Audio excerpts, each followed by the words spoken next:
Pai do Senhor, meus irmãos, sejam bem-vindos ao nosso devocional. Hoje é dia 28 de maio, quarta-feira. Deus te abençoe.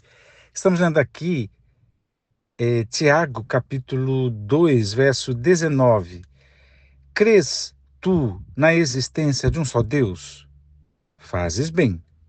Até mesmo os demônios creem e tremem.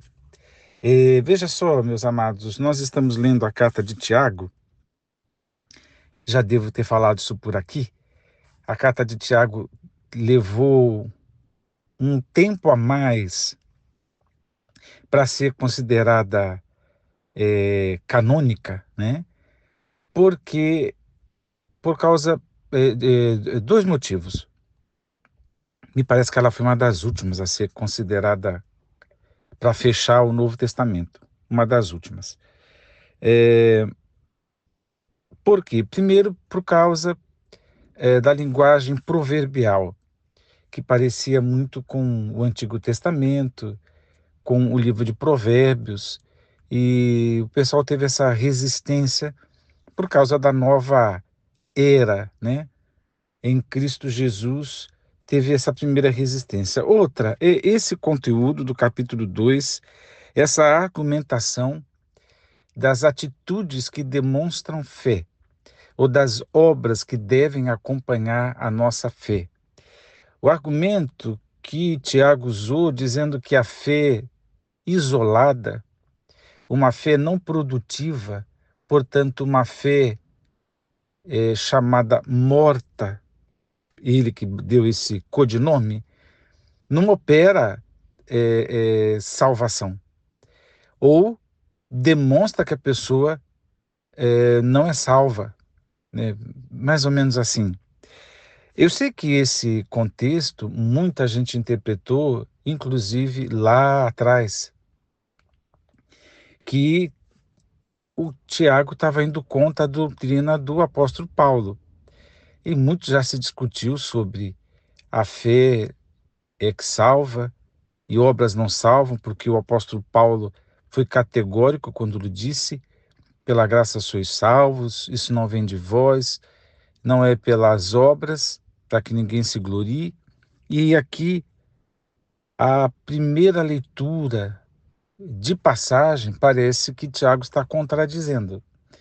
Mas, repito, Tiago está falando da necessidade dessa fé não ser uma fé solitária, mas uma fé frutífera, uma fé que carrega com ela, que é demonstrada, né, através das obras.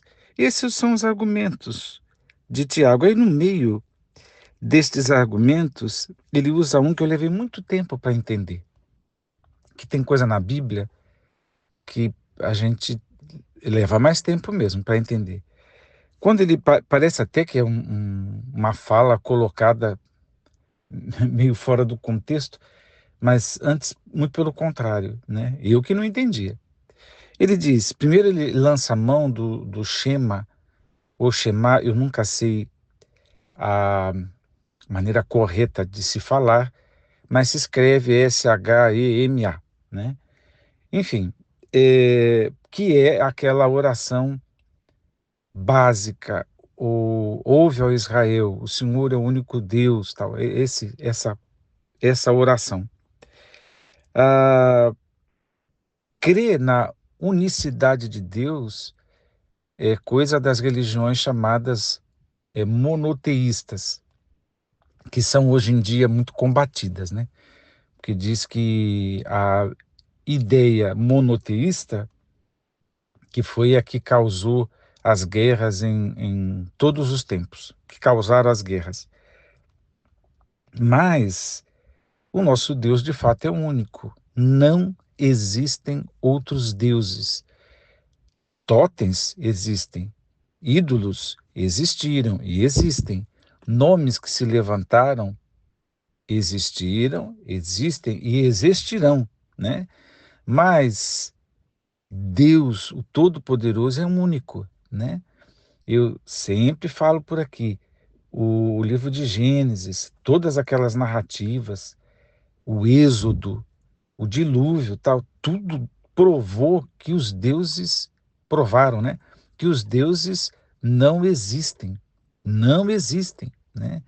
O único Deus que existe é o Senhor nosso Deus, Pai de nosso Senhor Jesus Cristo, né? E a gente crê nisso.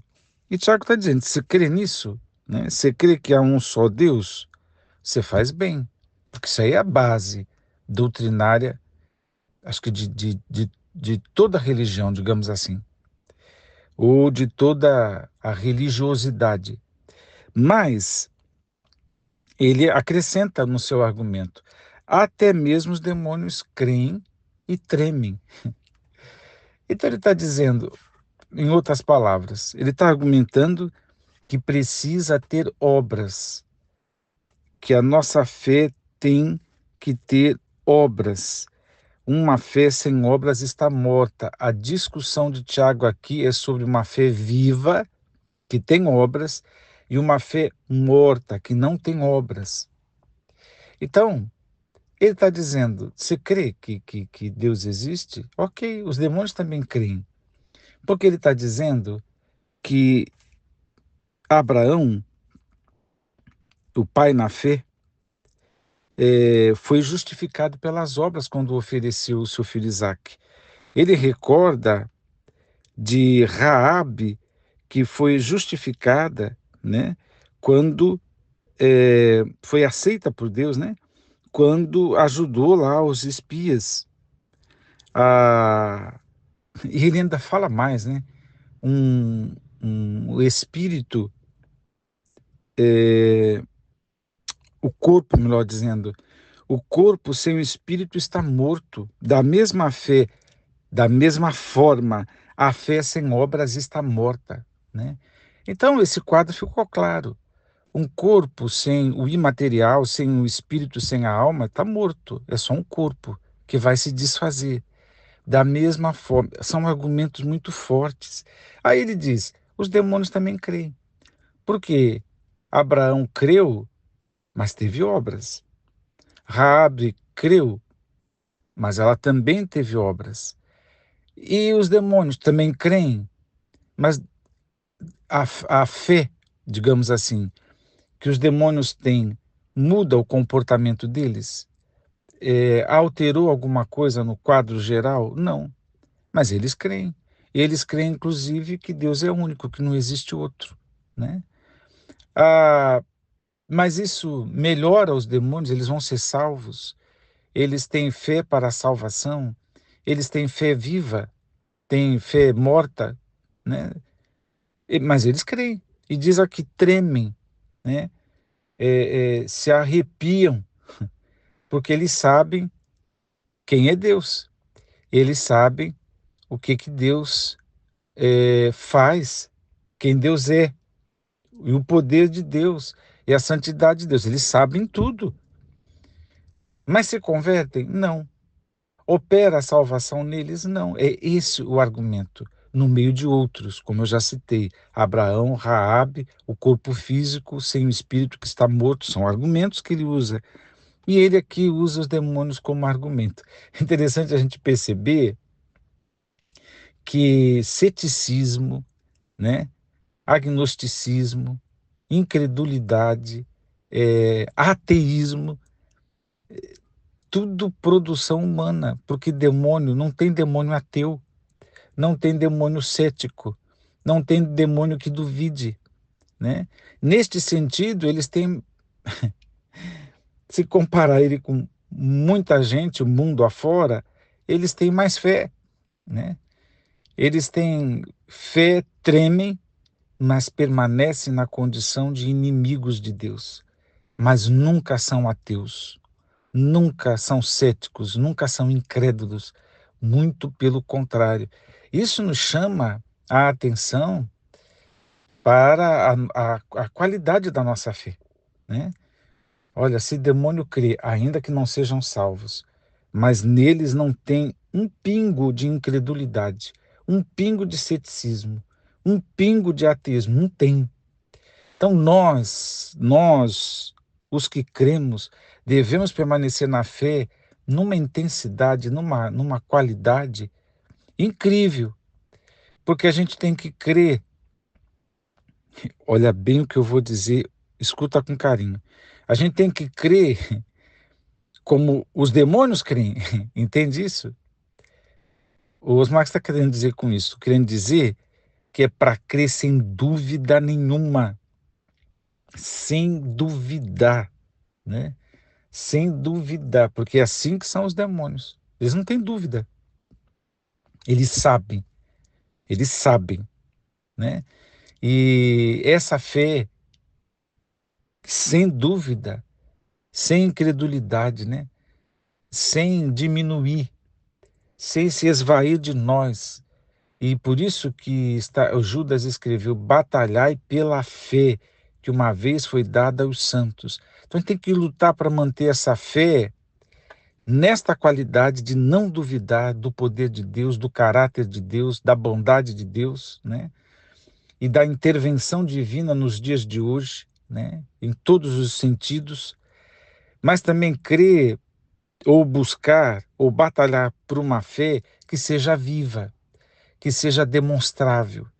Uma fé que não nos faz, como está no hino nacional, e a gente brinca com isso, que não nos deita num berço esplêndido, mas que nos coloque em pé e em movimento, né?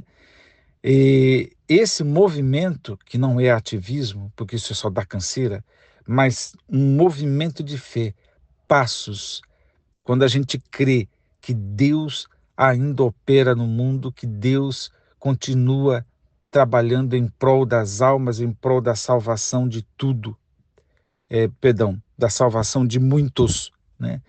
Que Deus nos ajude a crermos e termos uma fé viva, né? Alguma coisa a gente precisa fazer para Jesus. E então vamos olhar para dentro de nós. O que é como é que está a nossa fé, né?